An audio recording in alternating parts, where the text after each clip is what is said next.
Então, eu acredito que para ser secretária de Desenvolvimento Social, você tem que ter uma experiência com o serviço público, sim, mas você precisa ter sensibilidade para lidar com um público vulnerável, que é o público que a gente lida na Secretaria de Desenvolvimento Social. Você tem que ter uma experiência com o serviço público, sim, mas você precisa ter sensibilidade para lidar com um público vulnerável, que é o público que a gente lida na Secretaria de Desenvolvimento Social. Então, eu era jovem, eu acho que eu assumi. Vamos ver, tem quase 7 anos, eu tenho 39, então eu tinha 32. ali 32 anos. 33, Sim. porque ainda não deu 7 anos, deu 6 anos e pouquinho. Eu tinha 33 anos. Então, eu me considero uma mulher muito jovem para ter assumido ali a secretaria, só que eu também acredito que eu sou uma mulher muito esperta de aprender e lidar, e não é à toa que eu fiquei na secretaria por mais tempo que qualquer outro gestor na história das sedes. Sim. Então, assim, aprendi na marra, Sim. e acho que eu aprendi bem porque a gente conseguiu fazer muitas entregas e sair dali com uma credibilidade com os servidores, com todo mundo que é envolvido na Secretaria de Desenvolvimento Social. Eu saí com um sentimento de missão cumprida, sabe? Certo, eu queria, dessa sua passagem lá pelas sedes, eu queria que você falasse um pouquinho dos seus aprendizados, das suas convivências, de tudo que você traz de bagagem, que você está levando agora para os seus próximos passos. Eu queria entender um pouquinho como foi para você, assim, como profissional e como pessoa. Então, é porque a gente não faz nada sozinho, então, assim, para você ter um serviço de assistência social de qualidade, você precisa estruturar mais a secretaria.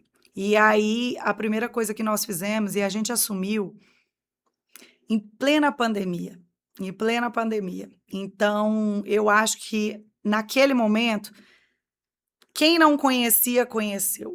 A política de assistência social, ela foi naquele momento que todo mundo percebeu a importância de se cuidar dos vulneráveis. Então, quando você teve uma pandemia, a maioria das pessoas ficou desempregada, não podia sair de casa. Imagina para a pessoa em situação de rua. Isso acho que foi o primeiro impacto que teve no meu trabalho quando eu entrei. Então, todo mundo ficava em casa, comércio fechado, e as pessoas que estavam em situação de rua. E aí ali que começou o trabalho de um alojamento provisório e que hoje eu saio da secretaria deixando um legado de um hotel social permanente para pessoas em situação de rua no Saam e em Taguatinga. Então, eu acho que é um trabalho muito gratificante de você perceber que o seu trabalho, que a sua contribuição, ela impacta na vida de milhares de famílias.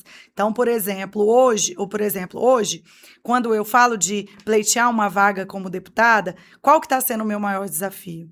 É que as pessoas saibam quem fez. Sim. E quem fez não fui eu, Ana Paula. Quem fez foi a nossa gestão.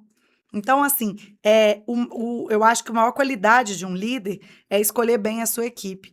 Então, assim, a equipe que eu consegui montar na Secretaria de Desenvolvimento Social conseguiu, junto com os servidores, entregar tanta coisa. Então, agora o meu desafio é fazer com que as pessoas saibam que, por exemplo, café, almoço e jantar todos os dias da semana nos restaurantes comunitários foi implementado na minha gestão. Entende? Sim. Então, é as pessoas saberem que eram 25 CRAs e hoje são 32, que hoje tem um CRAS móvel que vai nas regiões rurais, que tem difícil acesso a uma estrutura física. Então, são muitas coisas que foram realizadas e que agora o nosso desafio é comunicar para as pessoas que eu era gestora da pasta durante todo esse período. Certo. Para quem não acompanha, e não consegue fazer até essa associação, qual é o papel da Secretaria de Desenvolvimento Social? Quais são as políticas, que ela implementa e qual o público que ela está focada na implementação dessas políticas? Isso. A maioria das pessoas, quando pensa em assistência social, talvez o que primeiramente vê o nome é Bolsa Família. Então, Sim. o programa Bolsa Família é o maior programa de transferência de renda que nós temos hoje no Brasil e ele é feito através do Cadastro Único. Sim. Então, para quem não sabe o que é a Secretaria de Desenvolvimento Social, somos nós os gestores do Cadastro Único para que as pessoas tenham acesso aos programas sociais do governo federal. Então, quando se fala em CRAS, CREAS, serviço de convivência, acolhimento, talvez as pessoas não tenham essa noção, mas todo idoso que não tenha situação da família poder acolher, somos nós na Secretaria de Desenvolvimento Social, através do GDF, né? Que contrata que a gente fala é parceriza, é uma parceria com uma entidade social, a gente faz o repasse para acolher crianças, adolescentes, adultos, mulheres, famílias, idosos, pessoas com deficiência, pessoas em situação de rua. Então, toda a parte de acolhimento de pessoas que estão numa situação de abandono ou de famílias que estão em situação de rua é feito pela Secretaria de Desenvolvimento Social. Então, o CRAS é a porta de entrada da assistência social para que se tenha acesso aos benefícios. E aí eu não posso deixar de falar que foi durante a minha gestão que a gente conseguiu criar o cartão Prato Cheio para mais de 130 mil famílias, o DF Social para mais de 70 mil famílias e o cartão Gás para mais 70 mil famílias. Então, hoje, o cadastro único, quando a gente assumiu a gestão, era em torno de 150 mil famílias cadastradas. Hoje, nós temos mais de 400 mil famílias cadastradas. Interessante. Ana, existe ainda hoje principalmente em tempos de eleição, só uma observação, pessoal. Está aqui no chat, se quiser deixar uma pergunta, eu vou fazer uma triagem aqui e eu faço para a Ana. Existe ainda muitos questionamentos com relação a assistencialismo, que você não deve fazer isso, que você não deve fazer aquilo. Eu queria que você, com a sua visão de dentro da pasta e de conhecer a realidade das pessoas, que falasse da importância dessas políticas e de como elas, de fato, fazem diferença na vida das pessoas que recebem. É isso. Raniele, que Brasília é uma capital desigual, eu acho que isso não é segredo para ninguém. O que às vezes é muito difícil é explicar assistência social para quem não precisa dela. Sim, exato. Então, para quem não precisa da assistência social, é muito fácil dizer que isso é assistencialismo. E aí eu vou aproveitar esse momento para explicar a diferença do que é assistência social e assistencialismo. Assistencialismo é quando alguém te pede um dinheiro na rua e você dá. É quando você sabe que uma família está em situação de vulnerabilidade e doa uma cesta. É você fazer um projeto e ir lá pontualmente ajudar aquelas famílias. Então, a gente pode ligar assistencialismo à ajuda e assistência social é uma política pública para a redução de desigualdade social. Então, aqui nós estamos falando de uma estrutura de transferência de renda para dar dignidade para pessoas que não têm condição. Então, quando eu falo sobre assistência, e a minha pauta principal, quando eu penso em entrar na política, é a assistência social, porque o que eu queria, Raniele, é que uma família que está precisando de uma cesta básica não dependesse da boa vontade de alguém para receber. Entendeu? Entendi. Então, quando a gente fala do cartão Prato Cheio, para você ter uma noção, eram 6 mil cestas básicas concedidas pelo GDF ao mês naquela época. Quando a gente criou o cartão, foi 12 mil, 30 mil, 80 mil, 100 mil, 130 mil. Então, imagine, eram 6 mil cestas básicas e hoje você tem 130 mil famílias recebendo R$ 250 por mês para fazer as compras.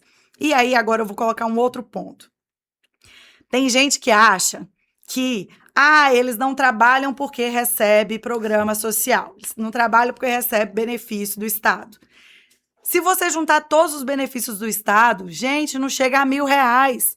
Numa casa que tem 6 pessoas, uma com deficiência, um idoso, a mãe não pode trabalhar porque tem um filho com autismo grau elevado. Então, assim, se as pessoas conhecessem a realidade das famílias em situação de vulnerabilidade social, nunca mais elas iriam falar que as pessoas não trabalham porque recebem benefício social. Até porque a maior prova que eu tenho para falar isso para vocês é que eu recebo vários tipos de pedidos o tempo todo. Como secretária, agora como pré-candidata, eu recebo vários tipos de pedido. Sabe qual é o maior pedido que eu recebo? Currículo. É emprego. As pessoas querem trabalhar. Então, a melhor forma de você dar dignidade para uma pessoa é um emprego. Ninguém quer viver de Bolsa Família. Ninguém quer viver de benefício do Estado. Todo mundo quer ter sua própria autonomia. E a política de assistência social é o que traz essa base para que essas pessoas possam ingressar no mercado de trabalho. É muito interessante você falar isso, principalmente em épocas de campanha, que a gente tem muitos candidatos que, principalmente quando estão mais à direita, eles criticam essas políticas sociais. É muito bom ter essa sua visão de secretária que teve esse contato direto, né, de como é importante essa política e é até compreensível certa ignorância das pessoas de não ter tido a convivência muitas vezes são abastadas, tem uma realidade que não entende que, de fato, quando você disponibiliza o cartão prato cheio, quando você disponibiliza uma refeição por R$ 1, né, as pessoas não acham que existem pessoas que precisam pagar R$ 1. Se não for R$ 1, eles não vão ter condições de comer, né? Então, é importante você trazer isso e deixar claro que, de fato, é uma realidade que não... E mais uma coisa que eu queria ouvir de você... Ô, Raniele, mais rapidinho, eu também queria contar para vocês, porque todo mundo conhece a Ana Paula, ex-secretária de Desenvolvimento Social. Eu sou empresária, Sim. eu tenho loja de cosméticos. Eu pago para uma caixa na loja um salário mínimo, mais uma pequena comissão.